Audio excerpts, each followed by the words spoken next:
आज आपण बनवतोय सकाळच्या नाश्त्यासाठी. अगदी गाडीवरती मिळतात त्या पद्धतीने आपला घरगुती मसाला तयार करून कुरकुरीत असे चविष्ट बटाटे वडे. त्यासाठी इथे 1 किलो बटाटे शिजून घेतलेले.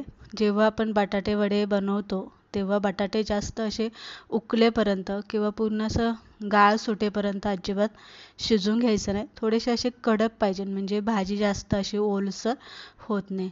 आणि बटाटे पूर्ण गार झाले की मग बटाटे आपल्याला असे मॅचरने बारीक करून घ्यायचं. जसं आपण पुरण बारीक करतो अगदी तसंच बारीक करू. आता मसाल्यासाठी काय घेतलेले आपण ठेचा बनवण्यासाठी, तर धने, जिरे, बडीशेप इथे घेतलेली. हे कूट याचा आपल्याला करून घ्यायचं. आलं लसूण मात्र आपल्याला यामध्ये भरपूर घालायचं आहे. हिरव्या मिरच्या घालायच्या आहे. आता वड्यांची भाजी किती तिखट पाहिजे त्यानुसार तुम्ही इथे हिरव्या मिरच्या घालून घ्यायच्या. पाणी न घालता दरदरीत असं आपल्याला मिक्सरला हा ठेचा इथे करून घ्यायचा. तेल जरासं आपल्याला भाजी बनवताना थोडंसं जास्त वापरायचं. जिरी मोहरी घालून आपल्याला त्यामध्ये जो आपण कूट करून घेतलेला आहे धने, जिरे, बडीशेपचा तो घालायचा. नंतरनं केलेला ठेचा यामध्ये घालायचा आहे. कढीपत्ता आवर्जून घालायचा आहे आणि चांगलं परतून घ्यायचं. नंतरनं हळद आणि हिंग यामध्ये घालायचं. व्यवस्थित ठेचा परतून घेतला की मॅच करून घेतलेला बटाटा आपल्याला यामध्ये घालायचा आहे आणि व्यवस्थित आपल्याला हलवून घ्यायचा. आता जर इथे हलवून घेताना तुम्हाला जड जात असेल तर इथे पण तुम्ही मॅचरचा वापर करू शकता, ज्याने भाजी आपल्याला व्यवस्थित मसाल्यामध्ये मिक्स करता येते. भाजी चांगली पहिली हलवून घ्या. चवीप्रमाणे यामध्ये मीठ घालून घ्या. आता किती प्रमाणात तुम्ही बनवताय त्यानुसार मिठाचं प्रमाण कमी जास्त होऊ शकतं. झाकण ठेवा आणि 5-6 मिनटं बारीक गॅसवरती वाफेवरती भाजी चांगली परतून घ्या. भाजी चांगली परतून घेतली की व्यवस्थित हलवून घ्या आणि सगळ्यात शेवटी यामध्ये कोथिंबीर घाला. जेव्हा आपली भाजी चांगली परतली जाते तेव्हा भाजीचा असा हलवताना गोळा तयार झाला पाहिजे, जे की भाजी अशी चिटकली नाही पाहिजे, चिकट झाली नाही पाहिजे, अशी ओलसर अशी झाली नाही पाहिजे. तर भाजी आपली बनून तयार झालेली आहे. गार होईपर्यंत आपण दुसरी तयारी करून घेऊ.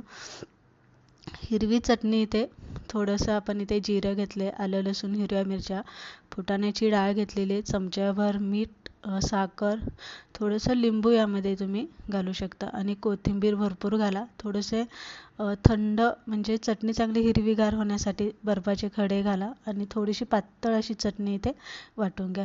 पीठ घालून घेण्यासाठी थोडीशी चिमूटभर हळद, चिमूटभर हिंग घातलेला आहे, चिमूटभर लाल तिखट घातलेलं आहे, चिमूटभरच सोडा घालायचा आहे, ओवा यामध्ये घालायचा आहे, थोडंसं तांदळाचं पीठ घ्या 2 चमचे आणि बेसन पीठ घेऊन व्यवस्थित हे मिक्स करा.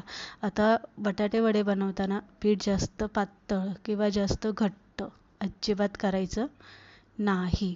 तर मिडियम असं ठेवायचं, जेणेकरून बटाटे वड्यांना जास्त असं म्हणजे पिठाचं आवरण तर जास्त जाड झालं नाही पाहिजे, पण ते व्यवस्थित वड्यांवरती बसलं पाहिजे असं आपल्याला हे पीठ इथे करून घ्यायचं. तर इथे बघू शकता या पद्धतीने हे पीठ आपण इथे करून घेतलेले. पाणी थोडंसं आपल्याला इथे जपून वापरायचं.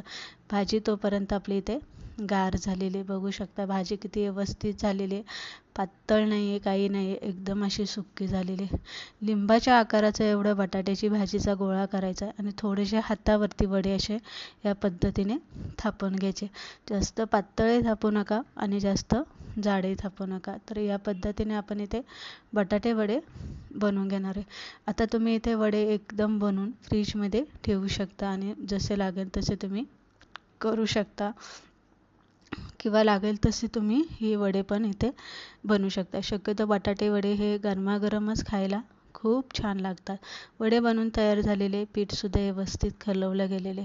वडे तळताना तेल चांगलं तापलेलं पाहिजे आणि मग वडे तेलामध्ये सोडायचे.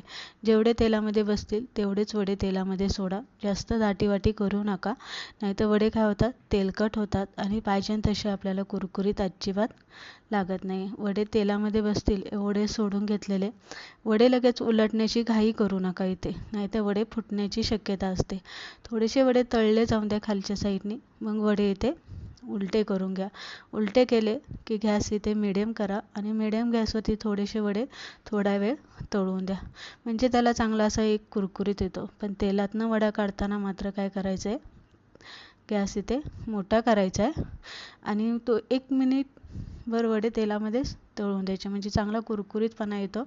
आणि सगळ्यात महत्त्वाचं म्हणजे ना, वडे तेलकट अजिबात होत नाही. तर याच पद्धतीने तुम्हाला जसे पाहिजे तसे तुम्ही हे वडे तळून घेऊ शकता. हिरवी चटणी आपण घेतलेली आहे, चिंचगुळाची चटणी, गरमागरम असे वडे आणि पाव आहे, तळलेल्या मिरच्या.